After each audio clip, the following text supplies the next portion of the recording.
What is going on YouTube and weight loss warriors? It's your boy C-Dub and I'm back with another video.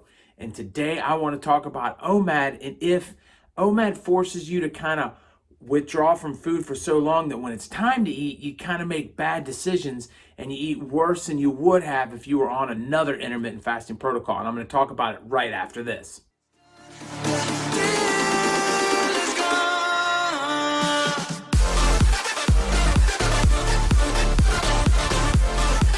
What is going on? My name is C-Dub, and if you're new to this channel, I lost 125 pounds eating just one meal a day. I'd like to welcome you to the channel. I started this channel to hook you up with tips, tricks, knowledge, and ideas that I've learned along the way in my journey to help you out on your journey. Welcome. And to my weight loss warriors, my people, my subscribers, the people that come in day out and watch my videos, I appreciate each and every one of you. Thank you so much for the support, helping me grow this channel and helping me save people's lives all across the world. And the knowledge that I want to drop today is an important one because I was doing a little research for some different videos and I came across a couple of different articles that had studies attached to them and had different things going on. And they were hammering on one point about OMAD. They were saying, okay, OMAD may show this benefit or that benefit. But the problem with OMAD is really simple. The problem with OMAD is you're restricting from food and you're saying, I'm not gonna eat, I'm not gonna eat, I'm not gonna eat. And that gets you to think about food all day long. And then when the food comes in, you're thinking about all the bad things that you wanna eat. You're thinking like, man, I can't wait to have that cake and I can't wait to have that ice cream and I can't wait to do all these things. And so what that ultimately does is then your time to eat comes, and then instead of choosing the healthier alternative to things, instead of choosing the good stuff, you choose the bad stuff. And so therefore the OMAD diet or the OMAD lifestyle, because again, it's not really a diet, people, but the OMAD lifestyle is just not for most people. And it's just something that's not going to work. So I kind of wanted to address it and throw it in this video because I think it's really important for us to understand that there's not a one size fits all for anything in weight loss. But with that said, so I'm going to kind of hop into both sides of this equation and kind of break it down with you. But I want you to fully understand that I personally believe the opposite happens to you. I believe that because you are now only eating one time a day, food doesn't become something that dominates your life anymore. It becomes a second thought. Food is not something that I think about at all when it's outside of the time in which I'm going to eat. And so a lot of people might be like, huh? But in the beginning, yes, you harp on the food. Your first day of OMAD, you're like, come on, dinner, come on, dinner, come on, dinner, come on, dinner. And you're waiting and waiting and waiting. And it feels like it's never going to get there.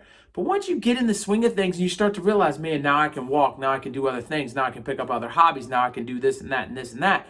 The food part of it just gets pushed aside and you're not thinking about it and you're no longer hungry. That's another thing the article said was it'll create hunger that you have to battle with all day long. Not true. I'm not hungry at all, ever, until it's an hour before I'm supposed to eat. And then I'm like, okay, now I'm starting to get hungry. I think that the opposite happened for me too, in the sense of I started to eat junk and I'd eat whatever. And then as I got closer and longer into OMAD, it just became healthier and healthier. And I think I make better decisions now than I would have made previous to OMAD. And I think it gave me a total control over food for the first time in my life. And so all of these specialists and doctors and people that are hammering the OMAD diet, what they're not seeing is they have a normal relationship with food. And so they sit down and throughout the course of the day, they easily can go from one healthy thing to another healthy thing, and occasionally once a week or every other week go out with their family and grab an ice cream or order a pizza or whatever else, right? But generally speaking, they live in this bubble where they're making good decisions on the most part. It's very easy for them to write an article and sit down and say, hey, whoa, if you do this, you're going to crave food all day and then you're going to eat bad because you're craving food all day, when you should be making, healthy vegetables and choices and better things. And they can go on and on and on about all the things preaching down at you. But here's the thing for me, I never made good decisions. I can't make good decisions when I'm eating all the time. So when we're talking about food in a 16 and 8, or even worse, these articles are saying 3 meals a day or whatever, 6 meals a day, there's no possible way I can do the right thing through the course of an entire day of eating. It's just not something that's going to work for me ever. And so what OMAD did was it taught me, somebody that's 40 years old that had not figured it out yet, that I can control food because I don't have to have it. And that's the key, you see, because what you're trying to tell me is I have to have it 3 times a day, or I have to have it 6 times a day, or in a 16-hour window or an 8-hour window, or whatever the case is. You're telling me that I need this to survive and that I need all these things and that I got to do it in all these different ways and I got to, and none of that works for me, because what's going to happen is I might get in the healthy stuff, but I'm going to get in the junk too. And it's just something that I'm going to crave, and I'm going to be hungry at all times. And once I start eating, if I started eating at 8 o'clock in the morning, I'm going to eat the entire day through. And I'm never going to stop. And then at 10 o'clock at night, I'm still going to go get something to eat. I just don't know why I was that way. And I know that no matter what diet plan I went on, no matter all of the yo-yo things that I've done, no matter what anyone said, I even sat down at one point with a nutritionist.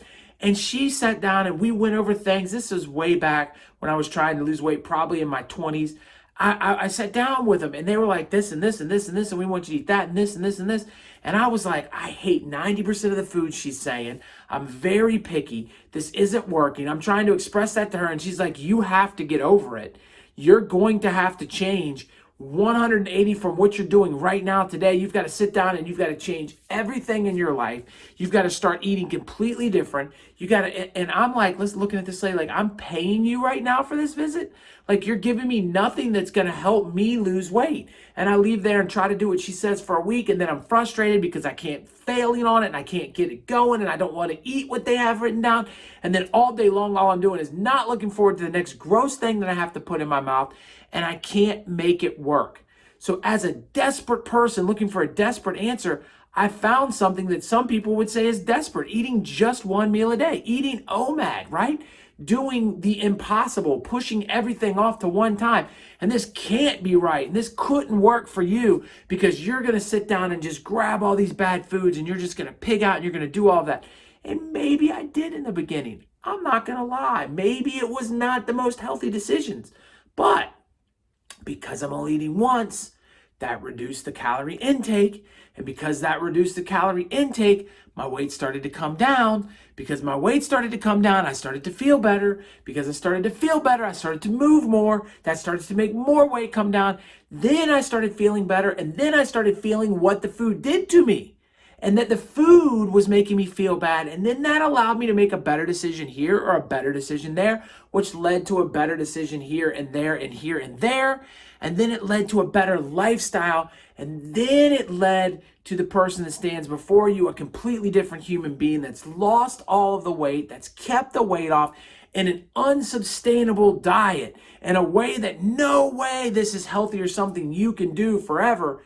And I'm sitting here telling you, not only can I do it forever, but it is easy and it is the right thing for me to do. Now, let me just take a second to say that if you're watching this and you do a 16 and 8 and you're one of my weight loss warriors that's out there grinding and you feel comfortable and you're losing weight and you're getting all your nutrition in and you feel amazing and everything is going well, I am not trying to say you need to go OMAD. And if you're a warrior dieter and you're doing the same thing, I am not saying that you need to go OMAD. And if you support people like Thomas saying, oh, now all of a sudden he's 2 meals a day when he used to be 1 meal a day and he's changed his opinion because of this or that thing that he's trying to sell, I don't care about any of that.